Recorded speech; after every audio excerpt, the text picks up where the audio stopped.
Est-ce que vous aviez déjà remarqué que les évangiles nous parlaient des frères et des sœurs de Jésus?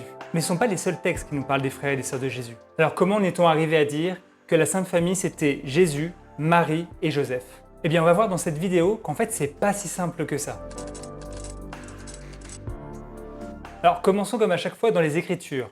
Et là-dessus les Écritures elles sont formelles. Le Nouveau Testament parle explicitement de 4 frères et des sœurs. Et pour les 4 frères on a même leurs noms. Jacques, Joseph, Judas et Siméon. Tous des noms de patriarches dans l'Ancien Testament. Déjà, on peut affirmer que ce ne sont pas des disciples. Il y a une claire distinction dans le Nouveau Testament entre les disciples et les frères. Par exemple, dans Jean, on a « Après cela, Jésus descendit à Capharnaüm avec sa mère, ses frères et ses disciples ». Mais dans les Actes des Apôtres, on a la même chose quand ils sont au Cénacle. On va dire de nouveau « Jésus a visité les frères, la mère et les disciples ». Donc c'est très clair dans le Nouveau Testament. Quand on parle des disciples ou quand on parle des frères, ce sont deux groupes qui sont véritablement séparés. On a des informations sur l'un d'eux. Jacques, le frère de Jésus, il ne faut pas le confondre avec Jacques le mineur et Jacques le majeur qui sont des apôtres. Jacques, le frère de Jésus, on le retrouve essentiellement dans les Actes des Apôtres et dans la lettre aux Galates. Et qu'est-ce que l'on sait sur lui? Bien que c'était le chef de la communauté chrétienne, des juifs qui suivaient la stricte observance. Et ils essayaient d'empêcher tout juif de transgresser la loi de Moïse. On retrouve ça par exemple au niveau de Galates 2:12. Je ne sais pas si vous connaissez l'histoire, mais en gros, vous avez Pierre qui vient voir Paul qui est à Antioche, et là, il ne va pas s'asseoir avec tout le monde, mais il va s'asseoir seulement avec les Juifs. Et ça, c'est sous l'influence de Jacques, le frère de Jésus. Et Paul nous dit dans sa lettre qu'il l'a repris fermement et qu'il s'est opposé à ce genre de comportement. Et d'ailleurs, une fois que Pierre va partir de Jérusalem, dans les années à peu près 42-43, Jacques, le frère de Jésus, va devenir le seul leader de la communauté chrétienne à Jérusalem. Et ça, jusque dans les années 62, lorsqu'il va être lapidé sous ordre du grand prêtre Anne, qui était un sadducéen. Mais si on a seulement des sources dans le Nouveau Testament, est-ce que c'est vraiment fiable? Mais en fait, on a d'autres sources. Par exemple, Flavius Joseph, qui est un juif, un historien très connu de l'Antiquité. Et il va écrire au nom de Jacques qu'il était le frère de Jésus, celui qui est appelé le Messie. Et on a d'autres sources externes, mais par exemple, on en a une chrétienne qui est importante, celle d'Égésipée, qui est un historien du IIe siècle. Et il va nous apprendre qu'à la mort de Jacques, frère de Jésus, c'est Siméon, le cousin de Jésus, qui va reprendre la suite et qui va devenir le nouveau chef de la communauté. Ça commence à devenir un peu une dynastie familiale. Bon, mais avec toutes ces informations, on n'en sait pas beaucoup plus. Comment est-ce qu'on est arrivé à l'idée que les frères et sœurs de Jésus étaient des cousins et des cousines? Pour ça, il faut qu'on fasse une petite enquête.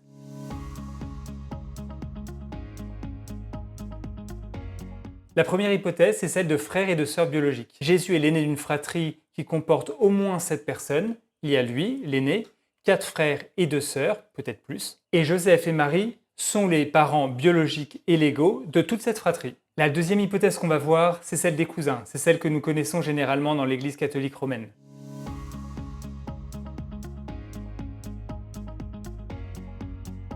Dans cette hypothèse, les frères et les sœurs de Jésus sont en fait ses cousins, et Joseph est le père légal de Jésus, Marie est la mère légale et biologique de Jésus. Les frères et sœurs qui sont donc des cousins viendraient soit d'une même branche, donc un des oncles ou une des tantes, ou alors ils pourraient être répartis un peu partout dans l'arbre généalogique.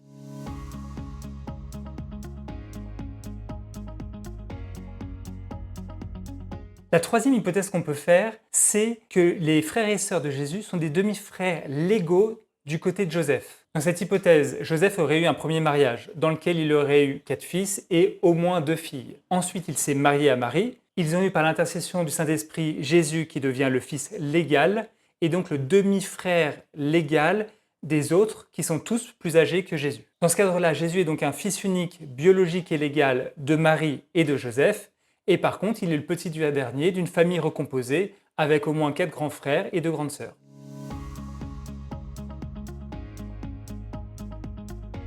Et donc la quatrième hypothèse qu'on pourrait faire, c'est que ce sont des demi-frères et demi-sœurs biologiques de Jésus. Dans ce cadre-là, Joseph et Marie ont eu, par l'intercession du Saint-Esprit, Jésus, qui est l'aîné d'une fratrie, parce qu'ensuite, Joseph et Marie ont eu des relations sexuelles normales comme dans un couple marié, et ils ont eu 4 frères et au moins 2 sœurs. Donc on a Marie qui serait la mère biologique de tout le monde, et de l'autre côté, Joseph qui serait le père légal de Jésus et le père biologique des 6 autres enfants.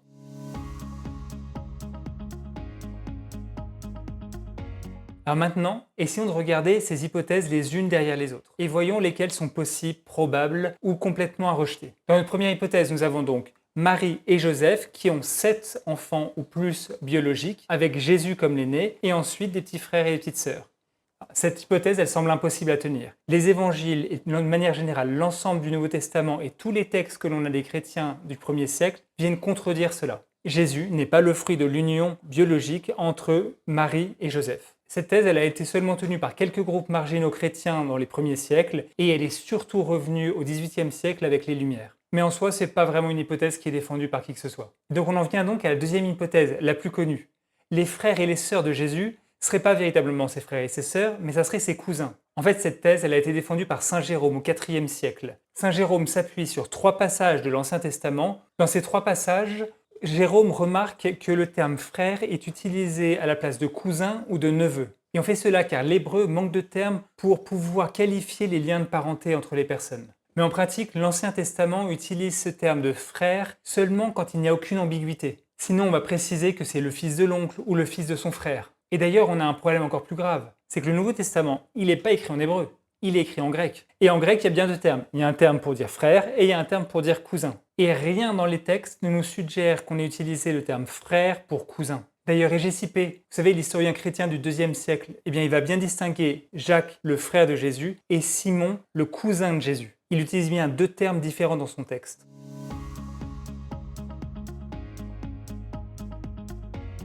Alors sûrement pour contrer Helvidius, qui est un théologien qui est contemporain à Saint Jérôme, qui disait cela. Après la naissance virginale de Jésus, Marie et Joseph ont continué à avoir une vie normale, naturelle et ont eu des enfants biologiques, qui sont effectivement au moins ces 6 enfants dont on a parlé. Et c'est donc pour contrer cela que Saint Jérôme a proposé cette thèse. Finalement, cette thèse, elle s'est imposée dans l'Église catholique romaine, dans la partie, disons, occidentale de l'Église catholique, et elle est passée naturellement chez les protestants qui défendent la même chose. Mais est-ce que c'est véritablement la meilleure thèse sur le sujet ?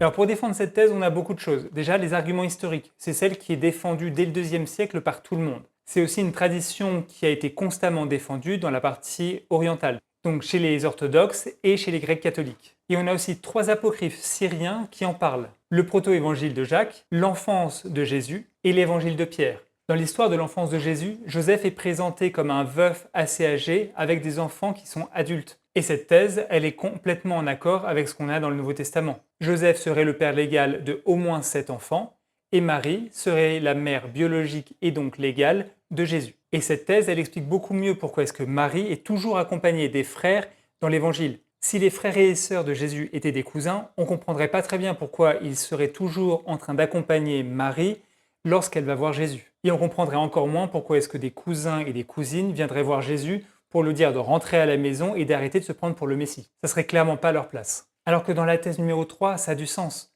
Marie s'est occupée des enfants du premier mariage et à la mort de Joseph, elle a continué à avoir une relation très forte avec ses enfants. Et a priori, il n'y a rien, ni dans le Nouveau Testament, ni dans les écrits des premiers siècles, qui irait contredire cette hypothèse. Et voyons maintenant la thèse numéro 4, celle contre laquelle est allé Saint Jérôme.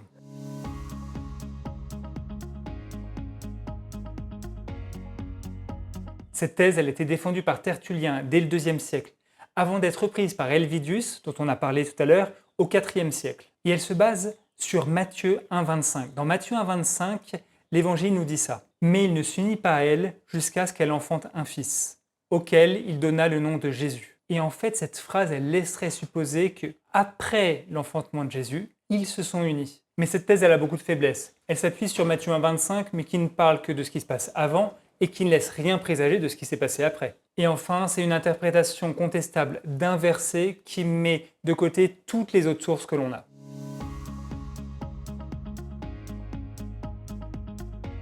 Et bien, a priori, que la position 1 et la position 4, elles ne sont pas tenables. Il nous reste donc la 2, l'idée que ce sont des cousins, qui est la position occidentale, celle qu'on connaît généralement, et la position numéro 3, où ce sont des demi-frères légaux, parce que Joseph a eu un premier mariage où il a eu des enfants. Et c'est toujours une position qui est défendue par les églises orientales. De plus, elle est historiquement bien plus ancienne et elle est en accord avec l'ensemble des sources. Mais alors pourquoi est-ce que ce n'est pas cette thèse dont on entend parler ? Bien déjà parce que ce n'est pas une position absolument définitive. Rien dans les textes ou dans les sources nous permet de trancher de manière absolue et exacte entre les deux thèses. Mais a priori, la position selon laquelle Jésus aurait des demi-frères légaux semble franchement la plus probable. Et donc ça nous amène à la deuxième raison. C'est que l'Église occidentale, celle qui dépend de Rome, a défendu cette thèse depuis des siècles. L'ensemble de notre iconographie, l'ensemble de notre manière de voir ce qu'est la Sainte Famille ou la manière dont Jésus aurait grandi est marqué par cet imaginaire. Toutes ces œuvres, nous les avons créées avec cette hypothèse. Jésus n'a pas de frères et de sœurs légaux. Et ce n'est pas donc du jour au lendemain qu'on va changer notre imaginaire collectif. Mais au-delà des considérations historiques, il y a quelque chose de spirituellement profond qui me fait favoriser la thèse numéro 3. Dans cette thèse, tout le monde peut s'identifier. Si vous êtes né d'une famille nombreuse, génial. Jésus vient d'une famille nombreuse dont il y a au moins 7 enfants. Mais vous êtes enfant unique? Très bien. Jésus est le seul enfant de Joseph et de Marie. C'est un enfant unique. Vous êtes l'aîné dans une famille? Parfait. Jésus, enfant unique, est l'aîné de sa famille. Vous êtes le petit dernier? Parfait. De nouveau, vous pouvez vous identifier. Jésus est le petit dernier d'une fratrie d'au moins 7. Et vous venez d'une famille unie? Parfait. Et si vous venez d'une famille recomposée, vous pouvez aussi vous identifier dans l'histoire de Jésus. Jésus a des demi-frères et des demi-sœurs légaux. Il a grandi dans une famille recomposée. Cette universalité qui nous permet à tous de nous reconnaître dans l'hypothèse numéro 3 est spirituellement extrêmement profonde. Si Jésus est quelque part l'homme parfait, auquel nous devons tous nous identifier, c'est beaucoup plus simple dans l'hypothèse numéro 3.